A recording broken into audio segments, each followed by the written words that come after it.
একটা কথা বলতে চাই, এখন সবাই একটু নিশ্চুপ থেকে বাংলাদেশ জাতীয়তাবাদী দল চিলমারী উপজেলা শাখার সম্মানিত নেতৃবৃন্দ যে বক্তব্য দেবে সেই বক্তব্যের আলোকে আগামীতে এই কর্মসূচি সফলতা না আসা পর্যন্ত আমরা আমাদের এই কার্যক্রম চালিয়ে যাব।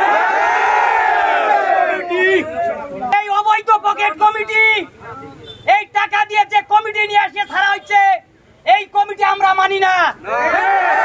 দীর্ঘ 17 বছর আব্দুল মাতিন সরকার ছিলেন, আবু সাইদ পাখি, মাহমুদুল হাসান বাবু, আমি তাইবুর, আমজাদ হোসেন সহ আমরা সকলে এই রাজপথে আমরা দলের জন্য জীবন উৎসর্গ করে দিচ্ছি। যাদের না যারা আজকে কমিটিতে আছে, বিগত দিনে তাদের নামে কোনো রাজনৈতিক মামলা নাই।